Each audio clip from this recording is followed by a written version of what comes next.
Welcome back to my YouTube channel. आज आपण vegetable pulao कसं करायचं ते बघणार आहोत। याला लागणारं साहित्य आहे मी इथे काढून घेतलेलं आहे, तयारी करून ठेवले। इथे सर्वप्रथम मी वाटीत एक मूठभर मटार घेतलेत, थोडेसे एक अर्धी मूठ कॉर्न घेतलेत, कांदा हा उभा एकदम बारीक कापून घ्यायचा पातळ, आणि त्याचं सगळं हे अशा काप आहेत ते सगळे मोकळे करून घ्यायचे। नंतर हा थोडासा चिमूटभर फ्लॉवर आहे, हे गाजराचे तुकडे उभे पातळ करून घेतलेत, ही सिमला मिरची आहे, कांद्याची पात आहे, थोडेसे काजू बी आहेत आणि टोमॅटो आपल्याला प्युरीसाठी लागणार आहे। तसंच इथे 12 ते 15 लसूण पाकळ्या आणि 1 इंच तुकडा घेतलेला आहे याचा आल्याचा, आणि हे 2 वाटी तांदूळ आहेत। थोडीशी हळद, बिर्याणी पुलाव मसाला 2 चमचे, लाल तिखट 1 चमचा, मीठ अंदाजाने, आणि 2 चमचे दही घेतलेले आहे मी इथे। हे आता सर्वप्रथम आपल्याला काय करायचं आहे, ते तांदूळ धुवून आधी त्याचा भात मोकळा करून घ्यायचा आहे। मग ते झालं की मग मी परत तुम्हाला दाखवते पुलाव करायची पद्धत कशी आहे ती। इथे मी हा सुरती कोलम तांदूळ घेतलेला आहे, पाणी गरम करण्यासाठी ठेवलं होतं। तर ह्याच्यामध्ये आपल्याला तांदूळाचा भात करून घ्यायचा आहे मोकळा।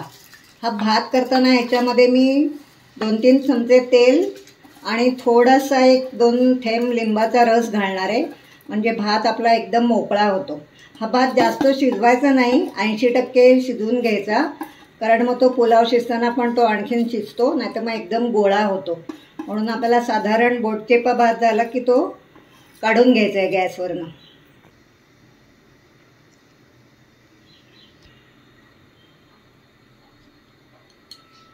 दोन तीन थेंब तेल घातलंय, हे थोडंसं मीठ घालणार आहे मी, आणि 1 पाव चमचा लिंबाचा रस। तो आपल्याला आंबट करायचा नाही आहे म्हणून फक्त पाव चमचाच घातलाय। तसंच आपल्याला याच्यामध्ये ज्या भाज्या घालायच्या आहेत त्याच्यामध्ये मी कॉर्न,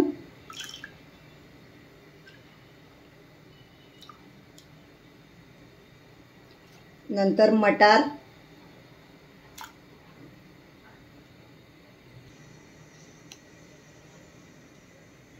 फ्लॉवर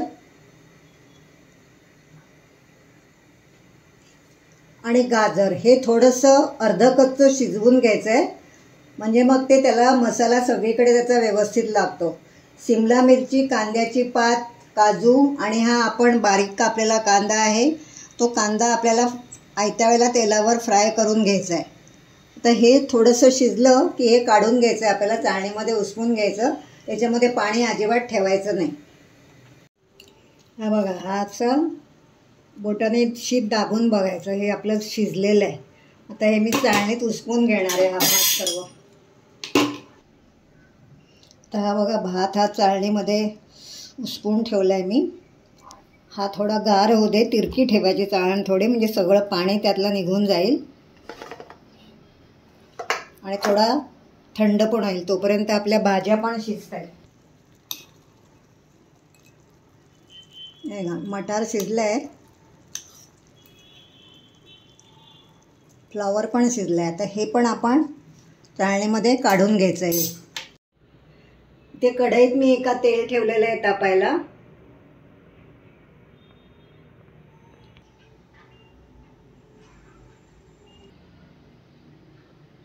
याच्यामध्ये आपण हा प्रथम कांदा घालणार आहोत,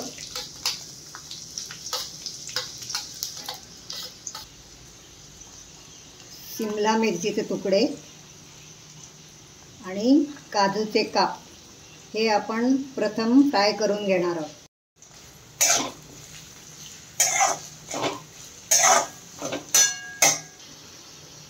कांदा आपला थोडासा मऊ झालेला आहे। आता ह्याच्यामध्ये मी आलं लसणाचं हे कुटून घेतलेलं 2 चमचे मिश्रण आहे, ते घालते। आता आपल्याला कांद्याची पात घालायची आहे थोडीशी,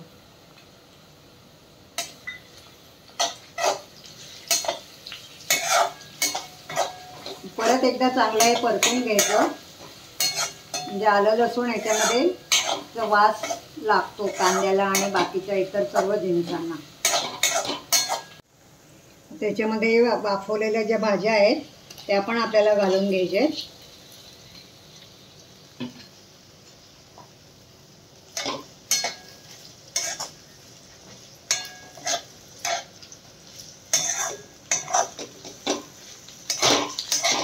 तर ह्याच्यामध्ये मी एक लहान टोमॅटोची प्युरी घालणार आहे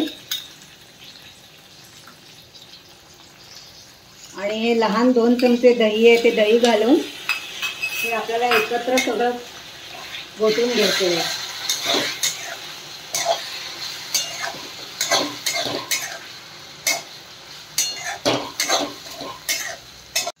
ती थोडीशी हळद, नंतर थोडंसं 1 चमचा तिखट आणि हा बिर्याणी मसाला. हे आपल्याला तेल सुटेपर्यंत चांगलं परतून घ्यायचं आहे.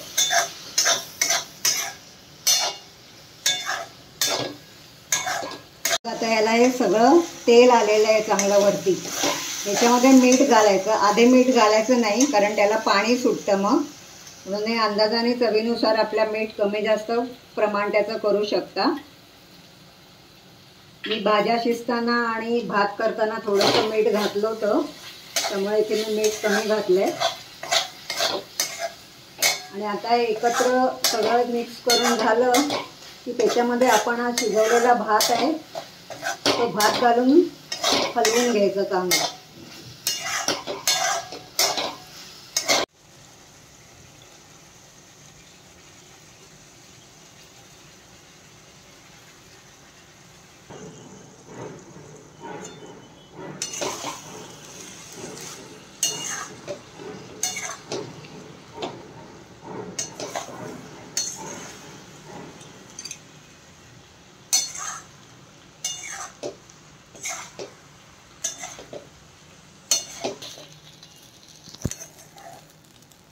बघा आपला सगळ्या भाज्या आणि हे सगळं मिक्स करून झाले. आपला पुलाव तयार झालेला आहे. हे वरनं मी कोथिंबीर घालते थोडीशी. तर तुम्हाला तांदूळ थोडासा कचवट जर वाटला किंवा जास्त कोरडा वाटला तरच तुम्ही त्याच्यावरती झाकण ठेवून एक वाफ आणा, नाहीतर वाफ आणायची काही गरज नाही. व्यवस्थित आपलं हे केलेलं आहे. आता इथे मी हा सुरती कोलम तांदूळ वापरला आहे, पण तुम्ही बासमती तांदूळ पण वापरू शकता. आपला पुलाव तयार झालेला आहे. आपला गरम गरम मस्त पुलाव तयार झालेला आहे. माझा व्हिडिओ आवडला लाईक करा, शेअर करा आणि सबस्क्राईब करा. धन्यवाद.